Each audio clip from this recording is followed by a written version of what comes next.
एक छोटे से गांव में जहां हरियाली और शांति का राज था, एक बूढ़ा किसान रहता था। उसका नाम था बाबूराम। वह अपने खेत में दिन रात मेहनत करता, लेकिन इस बार मानसून ने साथ नहीं दिया। बारिश न होने से फसलें सूख रही थीं और बाबूराम की चिंता बढ़ती जा रही थी। उसके पास कुछ जानवर भी थे। एक बिल्ली मीना, एक चूहा चिंटू, एक सियार लोमड़, एक गाय गौरी और एक तोता मिट्ठू। ये सभी उसके साथी थे, लेकिन अक्सर आपस में लड़ते झगड़ते रहते थे। एक दिन बाबूराम ने खेत की मिट्टी को सूखा देखकर आंखें भर ली। क्या इस साल भी मेरी मेहनत बेकार जाएगी? वह सोचने लगा। तभी मिट्ठू तोता उड़ता हुआ आया और बोला, बाबूराम, चिंता मत करो, हम सब तुम्हारी मदद करेंगे। लेकिन बाबूराम ने उसकी बात को हंसी में टाल दिया। तुम सब तो खुद एक दूसरे से लड़ते रहते हो, मेरी मदद कैसे करोगे? उसने कहा। जानवरों का झगड़ा, जानवरों में एकता नहीं थी। मीना बिल्ली हमेशा चिंटू चूहे को डराती थी।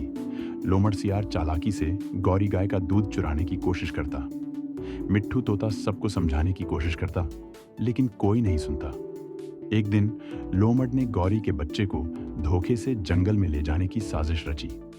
चिंटू ने यह बात सुन ली और मीना को बताई। मीना ने गुस्से में कहा, आज मैं लोमड़ को सबक सिखाऊंगी। चिंटू ने मीना को रोका। अगर हम मिलकर काम करें तो लोमड़ को हरा सकते हैं। मीना ने पहली बार चिंटू की बात मानी। दोनों ने मिलकर गौरी के बच्चे को बचाया और लोमड़ को भगा दिया। यह देखकर बाबूराम हैरान रह गया। उसने कहा, शायद एकता में ही ताकत है। सूखे की मुसीबत, खेत की हालत दिन ब दिन बिगड़ती गई। बाबूराम के पास खाने को भी कम था। जानवरों ने देखा कि बाबूराम अपने हिस्से की रोटी उन्हें खिला देता है। मिट्ठू ने सबको इकट्ठा कर कहा, हमें बाबूराम की मदद करनी चाहिए। सभी ने हामी भरी। लोमड़ ने माफी मांगी और कहा, मैं भी तुम्हारे साथ हूं। उन्होंने मिलकर एक योजना बनाई। चिंटू ने बारिश का पानी इकट्ठा करने के लिए नाले खोदे। मीना ने चूहों को डराकर बीजों को बचाया।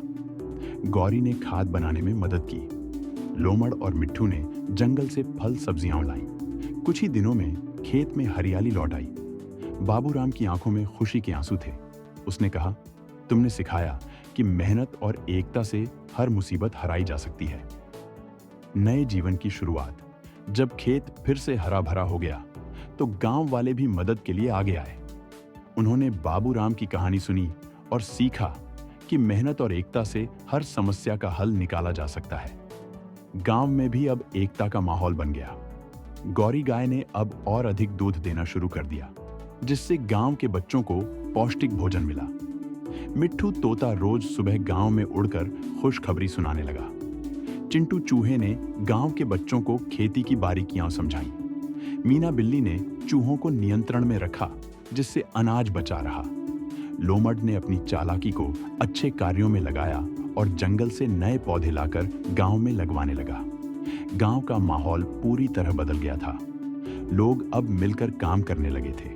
गांव की महिलाएं भी इस बदलाव से प्रेरित हुईं और अपने घरों के आसपास छोटे छोटे बगीचे लगाने लगीं।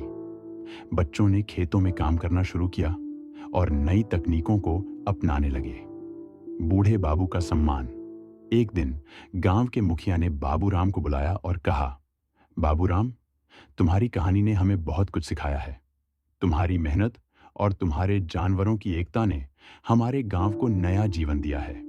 इसलिए हम तुम्हें गांव का सम्मानित किसान घोषित करते हैं।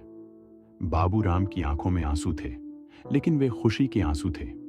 उन्होंने अपने जानवरों की तरफ देखा और कहा, यह सम्मान केवल मेरा नहीं है, यह मेरे इन साथियों का भी है। उस दिन पूरे गांव ने जश्न मनाया।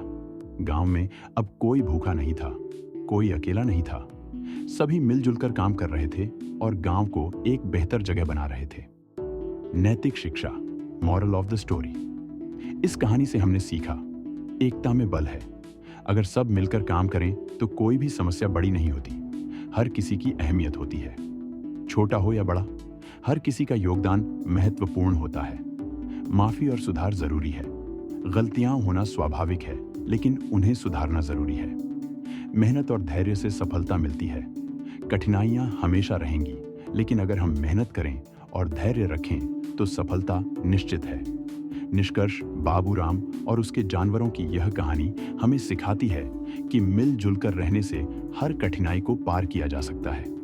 यह केवल एक कहानी नहीं, बल्कि जीवन का एक महत्वपूर्ण सबक भी है। इस कहानी को अपने दोस्तों के साथ साझा करें और हमेशा याद रखें, मिलकर रहो, खुश रहो।